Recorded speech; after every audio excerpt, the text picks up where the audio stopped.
I'm Andrew Schwartz, and you're listening to The Truth of the Matter, a podcast by CSIS where we break down the top policy issues of the day and talk with the people that can help us best understand what's really going on. We're in an interesting moment where we're not sure what the status of Iran's nuclear program actually is. And to really understand as much as we can about this, I've invited one of the top nuclear experts in policy in the world, my colleague, Heather Williams, who has been very busy this week. Heather, thanks for taking so much time just to talk to me. Well, thanks for the invitation, Andrew. I'm looking forward to the conversation. All right. So first I have to ask you, we're talking on Thursday morning at about 11 a.m. That's June 26th. So, things are fluid. But there's competing intelligence assessments, including the head of the IAEA, Rafael Grossi, said that, Fordow has been rendered not operational. What do you make of the competing assessments? Yeah, this is a fast-moving target, and I'm glad you said what time we're chatting at, because just before this morning, Pete Hegseth gave a briefing about what they thought were some initial battle damage assessments, BDAs, and we got a little bit more info about how the Department of Defense is thinking about it. The narrative coming out of the administration and DoD quite currently is this was a complete success. The word obliteration seems to be getting used a lot of the time. I do think there's a bit more nuance to it. Some of the other competing intel assessments included this leaked DIA report that went to the New York Times. If people read that closely, though, it does say this was made with low confidence. And it had all these caveats, but it had come to the conclusion that the strikes might not have had as big of an impact as we thought. But then there's also Israeli and CIA assessments coming out saying that the Iranian nuclear facilities were destroyed or severely damaged. And so there is a lot of chatter and a lot of kind of different perspectives going on out there. So I want to caution everything I'm about to say, and with that, this could change. There's still a lot we don't know. With that said, if we try to cobble together a lot of what we're hearing, here would be my best assessment about where we're at in terms of the damage to the Iranian facility. So it sounds like Natanz, which was the largest enrichment site, had a lot of above ground facilities. It sounds like that was destroyed. It also had an underground facility, which the Israelis say has collapsed. The Isfahan uranium processing facility supposedly has been destroyed. There's also been damage underground there. There are questions about the stockpile that I'll come back to. And then we have Fordow, which has obviously gained so much attention in the past 10 days. And how many times have you heard the word Fordow? Fordow, I know. And before June 12th, this was like the thing that nuclear people geeked out about and got really excited on. And now we're in the news. It's weird. And some people even pronounce it differently than others, trying to, adopt like a Persian type of accent. But we call it Fordow. I just say Fordow. To be honest, I'm probably saying it wrong. I'm probably saying it with a Boston accent as well. And I can't help it. It's who I am. But Fordow, it sounds like it was major damage done to it. Massive ordnance penetrators were dropped onto it, the GBU-57. And so some sources say that the underground facility hasn't collapsed. I would just say, even if a facility hasn't collapsed, it doesn't mean that it's like operational in good shape. The centrifuges that are in there, centrifuges are really sensitive things. If you cut the power to them, they could spin out of control and shred themselves. And so while I don't want to get too into the weeds on what we should think about is the status of the facility, what are breakout timelines, the bottom line here, I think, is that these strikes have significantly set back Iran's nuclear program. What comes next is going to depend on a lot of things like the status of the stockpile, political questions, which we can obviously talk about. But for now, it does seem like this was significant enough damage that it has slowed down significantly a nuclear program. Heather, if we're trying to figure out what's going on next, what should we watch for? There's a couple things that I definitely have my Google News alerts set to. The first one is actually what Russia is going to do here. The Iranian foreign minister, Araghchi, went to Moscow, I think on Monday, and my hunch would be that he was probably asking for some support. Russia and Iran have this security partnership. And it seems like the answer that he got was a no, other than some diplomatic support and pretty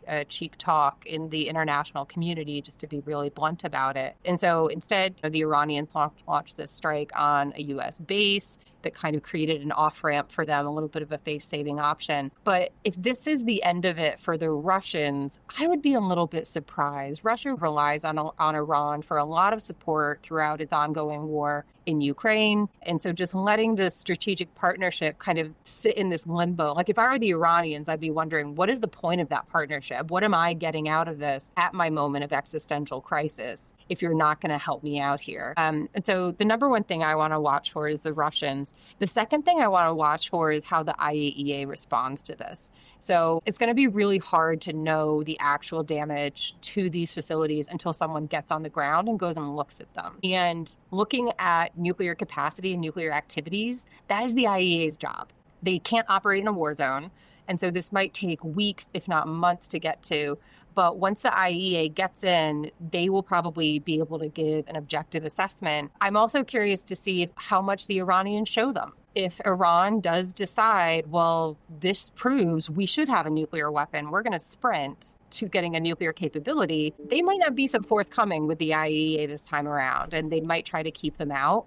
And so it's looking at what is the IAEA going to see, but also what is the IAEA shown by the Iranians. So those are probably the two main things that I'm watching closely and eager to see what happens. Heather, this is kind of a big question, but did this strike prevent a bomb or provoke one? We don't know. It really could go either way. In terms of prevention, on a technical level, this prevented, if not slowed. The terminology here is hard because a lot of the terms nuclear weapons program, weaponization get used interchangeably but mean different things. And what we do know is that Iran had a nuclear program that was enriching uranium well beyond civilian amounts and enrichment percentages. It was at 60%.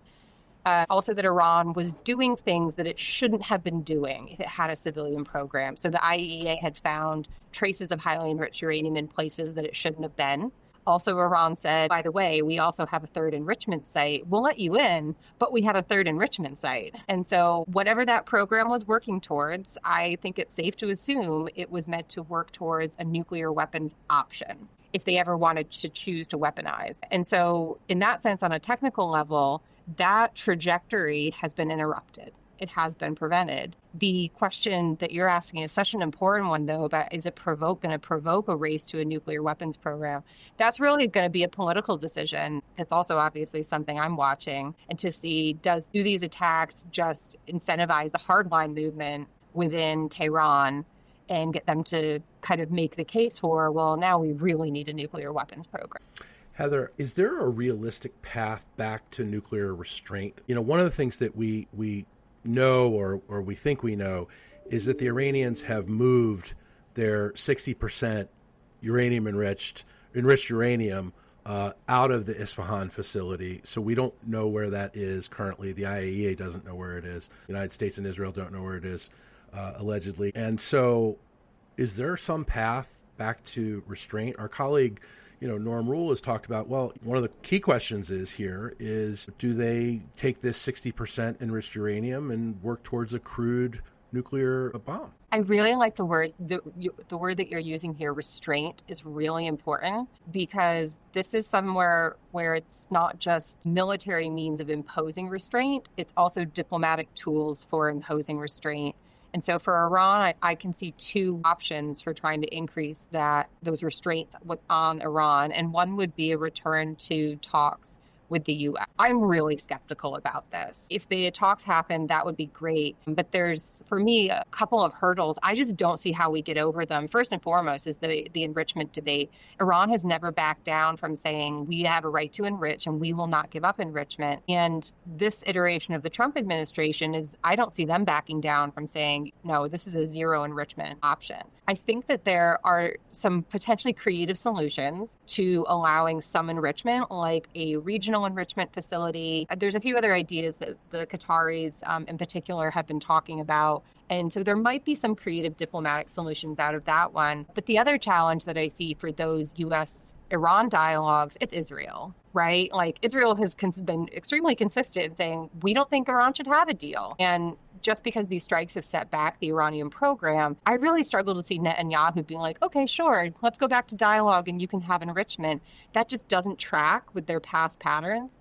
But the other diplomatic restraint I want to flag that I don't think has been getting quite enough attention, it is the Nuclear Non-Proliferation Treaty, the NPT. This treaty is, as the name suggests, it is intentionally designed to stop countries from developing nuclear weapons programs or for using nuclear material for anything other than civilian purposes. And Iran even seems to think that part of that treaty is that they have the right to enrich to enrich uranium, which they actually don't, according to that treaty. So, according to the treaty, you have the right to enrich, but only for civilian purposes. Correct. So, enrichment over anything like 5%, there's really no reason for you to enrich over that amount, 5 to 10% really, if it's for anything other than civilian purposes. And so this is where it's a little complicated because, yes, Iran has a right to enrich, but not to 60% and not to build a 400 kilogram stockpile. And so that's where I see these Iranian or these Israeli and U.S. strikes as a pretty damning assessment of the NPT's restraining power. This was the U.S. and Israel saying, we don't think that the existing diplomatic toolkit can restrain Iran anymore. And that's pretty harsh on the NPT. And so I really am curious to see if the NPT gets a bit more teeth and does find some way to restrain any future Iranian nuclear efforts. What do you think the most serious nuclear escalation risks are right now? Do you mean escalation to nuclear use? Yeah. Oh, wow. What a great question. I mean, I had been a little bit worried about potential nuclear use in the Middle East for military purposes, like taking out, a mountain. Nuclear weapons create a pretty big boom and a pretty big effect. With the hopes of the ceasefire holds, I wouldn't put that too high up on my list anymore. South Asia is always the place that I honestly am watching for. It seems like every 4 to 5 years, there is a tussle about the border in Kashmir. And these are two nuclear armed countries that share a contentious border. They don't have arms control agreements with each other. They don't. Who just a couple of weeks ago averted a crisis. That's right, exactly. And so if you had asked me that question like a month or two ago, I would have said in India and Pakistan right away. I don't think that we should sleep on Russia's nuclear threats in Ukraine, though. This has been a consistent drumbeat since their invasion of February 2022. They have relied on nuclear threats for coercion and trying to deter external aggression. And while all this is going on in the Middle East, Russia seems to have tried to use it as an opportunity to advance its front lines and its own interests in the war in Ukraine. We know about the struggles the Ukrainians are having with manpower, with munitions. And so I think the nuclear piece of Russia's aggression in Ukraine is still there and still something we really should watch. Heather, what about proliferation in the Middle East itself? So, Iran was pursuing and maybe still is pursuing a nuclear capability weapon, a nuclear weapon. At what point did the other Gulf states, Israel already unofficially has a nuclear program, nuclear weapon? But what about Saudi Arabia? What about UAE? What about Qatar? What about, what would stop them now if this threat still exists? Yeah, Israel has said that they will not be the first to introduce nuclear weapons to the region. Netanyahu has said that. I still wonder what quote unquote introduce means. Does that mean that you won't be the first to use them, that you won't be the first to declare? And so there's some careful ambiguity going on there. But Mohammed bin Salman did say a few years ago that if Iran got a nuclear weapon, Saudi Arabia would have to follow suit and consider its own options. So if this Iranian program hadn't been stopped, then I would have been really worried about seeing a proliferation cascade in the region, particularly to Saudi Arabia. I do think it's worth emphasizing what happened the day before these strikes began, which was the IAEA Board of Governors report that found Iran was in breach of its non-proliferation commitments because there was highly enriched uranium in places it shouldn't have been and various other concerns. And so there was evidence that Iran was up to no good. The suggestion that Iran wasn't interested in nuclear weapons, I just really struggle with how to align the facts with that one. But now that the program has been set back, I do think that it has limited proliferation concerns in the Middle East in particular. There are other regions I'm a little worried about, though, and that is actually among U.S. allies. Before the South Korean elections, there were concerns about South Korea potentially developing an independent nuclear program, and our colleague Victor Cha did some fantastic elite polling on this that contradicted some of the public opinion polling to show that South Korean views on nuclear proliferation are a lot more complicated than sometimes portrayed, but also some countries, some of our European allies, suggesting that they aren't totally confident in U.S. credibility and extended deterrence commitments, who might want to develop their own programs. And so I would say let's not sleep on the risks of allied proliferation. You know, the new South Korean government, I think, is not going to be going down the independent nuclear weapon pathway. But how events unfold in Europe and Ukraine in particular could have an impact on the proliferation dynamics among our European allies in particular. And just to circle back quickly to something else I had said, the NPT's restraining power is not what it once was. The potential international opprobrium or outcry of someone violating or withdrawing from the NPT, I'm not sure if it is as much of a deterrent as it once was. And so part of these non-proliferation conversations, the diplomacy and the NPT really also have to be part of that conversation. Heather, this might be hard to assess, but what's more dangerous right now? Iran racing for a bomb, or the region miscalculating that it's racing towards the bomb? Yeah, I don't know if I can answer that. I'm not going to pick one of them. I'm gonna punt, and I'm gonna answer the question that I wish that you had asked me. Okay, answer that one. Which is, what are the risks of miscalculating Iran's race to a bomb? I come back to the importance of the IAEA on this one. Yeah. The whole point is to have inspector boots on the ground, to be doing in-person monitoring and verification, and trying to get real-time, realistic facts about what Iran is up to. But now we know there is another source of information out there on Iran's nuclear capabilities, which is the Israelis. One of the things about the past 2 weeks that has really stood out to me has been the extent to which the Israelis have completely infiltrated Iran's government, political, military leadership. I mean, they just seem to know everything. They knew where a person would be at a specific time, and they knew how to assassinate them. And called them on the phone before they did. And called them, yes. No wonder the Ayatollah has been in a bunker and not talking to anybody for a week.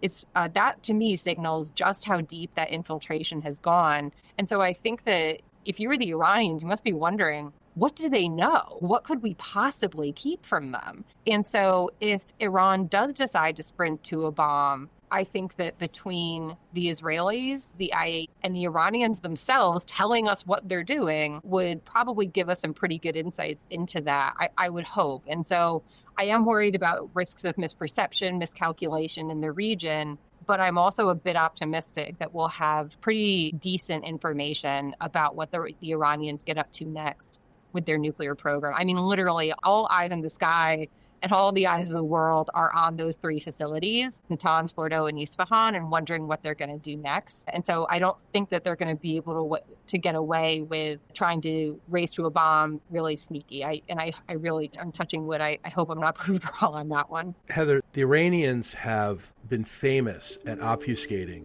during negotiations. Taking a long time is something that's built in these negotiations. But if the Iranians do engage with the United States and others in negotiations now, what do you think, the timeline could possibly be? It's got to feel a lot more urgent given these recent events. Yeah, it does feel more urgent, and it's going to make Iran's negotiating position a lot harder coming into this, because they are going to be negotiating in the midst of trying to rebuild the damage of 12 days of strikes, potentially longer, depending on how you calculate it. And so they will be negotiating under extreme pressure if they come back to the negotiating table, right? That's still a big question that I don't think we have an answer to yet. But if they do come back to the table, it seems to me, and all evidence and statements thus far suggest they will not back down from this point that they have the right to enrich. And as I said, under the NPT, they do, but with stipulations. And so, but I think it's going to be a lot harder for them to make that case that they have the right to enrich, not just because of the strikes,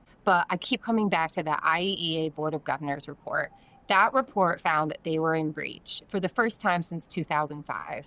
It found that they did have some suspicious activity going on. Based on that, how could they, in negotiations, convince the US, the Israelis, the international community that, no, give us the right to enrich, and this time will be different. This time we'll stick to 3.675 or 10%. That's a really hard negotiating bar to get over that I don't see the U.S. agreeing to. It's very hard to imagine trusting the current regime when they've been in such violation. But if you're the United States and you're trying to get them back to the table, what's the key strategy right now? I think that one of the incentives that I'm sure the administration and others are thinking about is trying to give Iran an off-ramp to restore its stature in the region and in the international community. The optics of this are clearly important to the regime in Tehran. And I thought it was really telling, the Ayatollah's statement. I think it might have also been this morning. Yes, first statement in the last 2 weeks. Yeah, saying, our strikes on the U.S. base were a total success, no damage done to us. I'm paraphrasing here, but that clearly is intended for a domestic audience. And so it's a domestic audience, it's the hardliners, but it's also proud Iranians who have a rich history and culture and have every right to be proud of their heritage. But it's trying to figure out a message to send to them, which is to say, despite all that's happened, we are still a major player in this region. We still have the right to enrichment and to have our own nuclear power supply. And so I wonder if there is a way to frame a return to the negotiation table as this is your chance to show that you are still a great power. You can sit down with Donald Trump's representative, and there is probably some political clout domestically that comes with that, but also that on the international stage, if Iran is the one that refuses to engage in dialogue, I would really hope that the NPT and the wider international community would hold them accountable and see that as a signal of their intent to return to their nefarious activities. Heather, thanks so much for this. I'll let you and your team get back to work. You've put out some just excellent commentaries this week. They're all available at csis.org. Thanks so much for taking a few minutes to talk. Thank you, Andrew. Great to talk to you. If you enjoyed this podcast, check out our larger suite of CSIS podcasts. From Into Africa, The Asia Chessboard, China Power, AIDS 2020, The Trade Guys, Smart Women, Smart Power, and more. You can listen to them all on major streaming platforms like iTunes and Spotify. Visit csis.org/podcasts to see our full catalog.